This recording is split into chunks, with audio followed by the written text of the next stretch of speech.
Great. Well, thanks very much, Merle.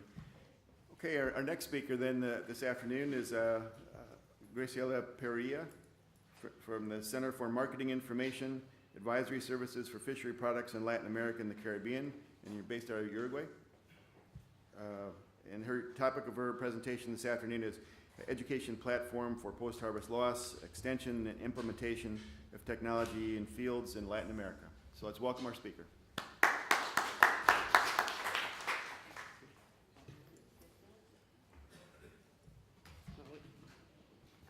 Good afternoon and buenos días. No, buenas tardes, perdón. My language is Spanish, like Julia, but our Spanish is different because she's from Spain and I'm from Uruguay. Uruguay is a little country between Argentina and Brazil.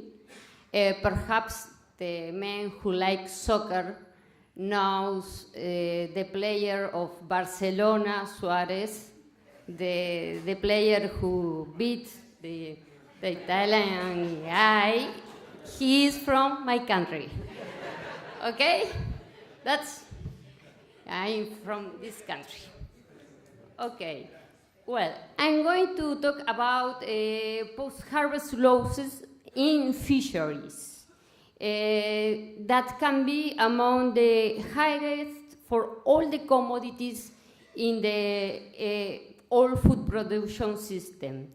There are three types of laws: physical laws, quality laws, and market force laws. The physical laws of material is caused by poor handling and preservation or discarding of the bycatch. Economic losses occur when spoilage of wet fish results in a value decrease, or when there is a need to reprocess processed fish, raising the cost of finished products.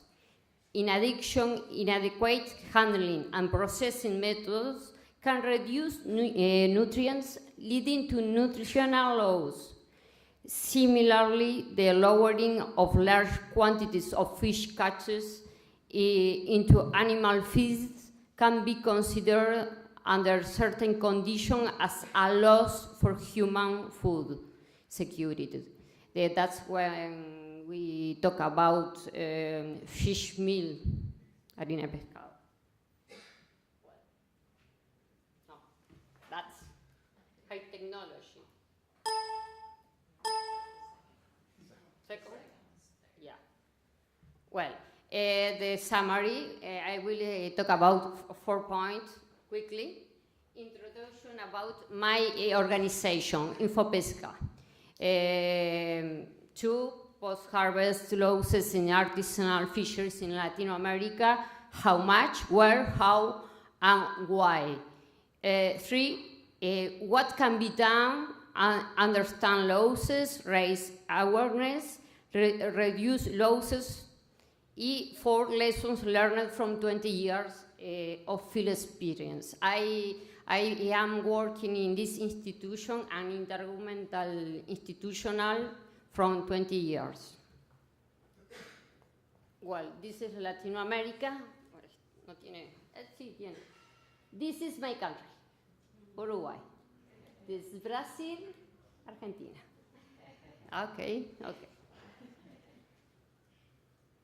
Well, my organization, very quickly, provide information on market opportunities and prospects for supply of fishery products, advice on technical product specification, processing, methods, quality standards, exchange of experience between countries, not only from Latin America, between, for example, countries from Africa with Latin America, for example, Angola with Brazil.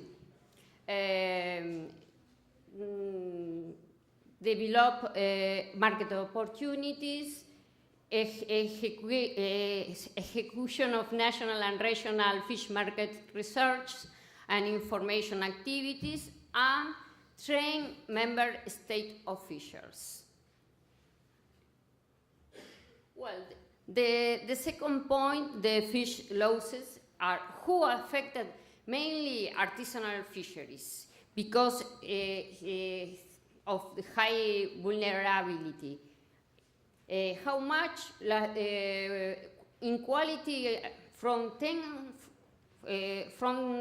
to 15%, and physical losses up to 70%. Where more losses occur at storage, transport, and sale, and are the critical points.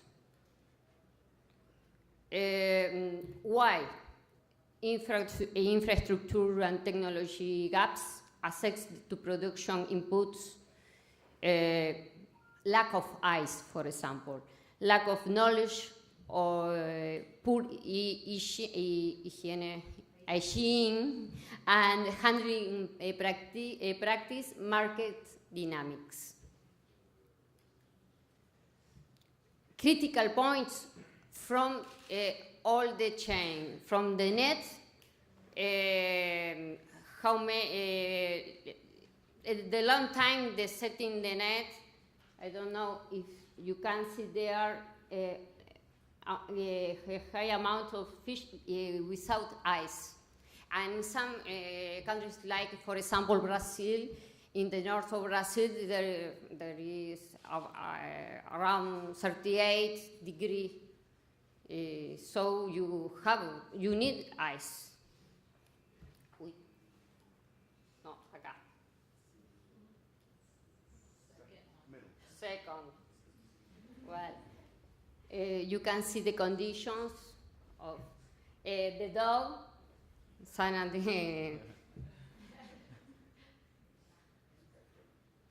Yeah, the spectre.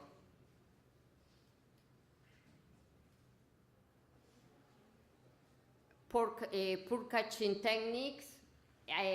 In this point, you lose 15 market price on board by catch. Use non-selective gears or banned gears. Onshore, fish landed already spoiled due to length of the fish strip without ice. Processing, rudimentary processing. Look this. Could you see the? And for example, all this results. Storage, another critical point. Transports. Everybody talk about transport. For equipment, not ice, not buses, bad roads, all the people talk about this. Another critical point, the consumer, and lack of basic domestic hygiene in a lot of, look, here is the toilets, and they are processing here. In a lot of countries, limited access to electricity and clean water, potable water. What my organization has done, understand these losses, raise hours, and concrete reduction action.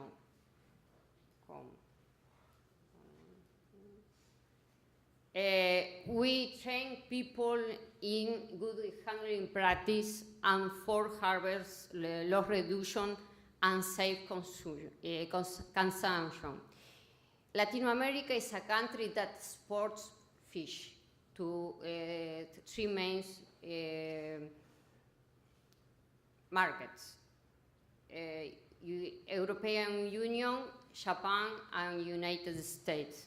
So that's why they have to be, the industry, be very trained. And we have a different type of material for people.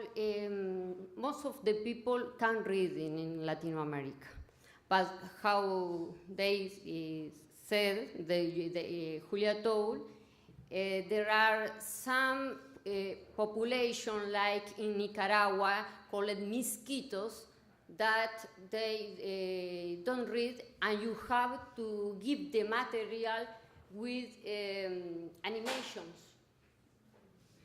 like you show.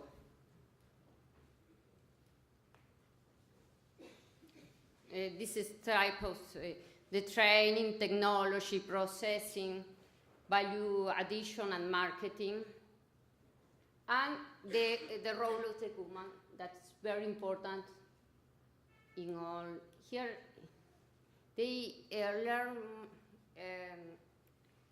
I don't want to say that are more intelligent, the woman, but they are better sailors than men, and they use ice, for example.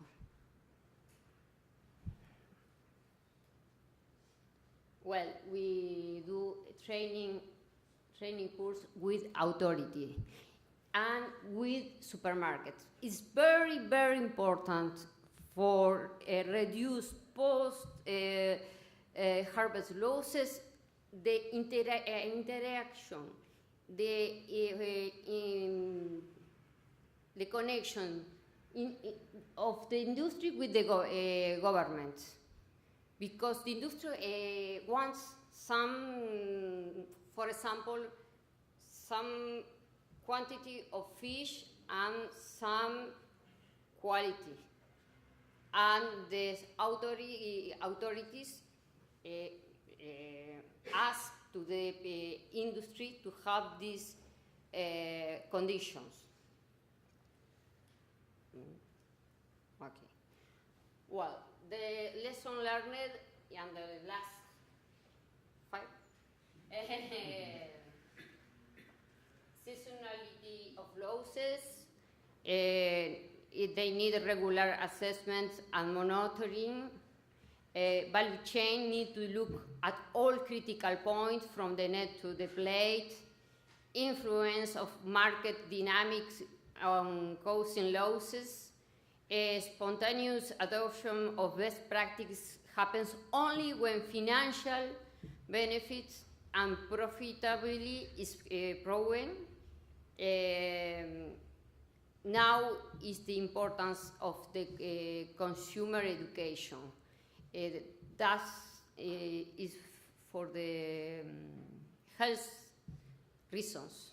The doctors now recommends for the diet, eat almost 2 or 3 times fish in the week. Governments can play a limited role in training, for example, because lack of money.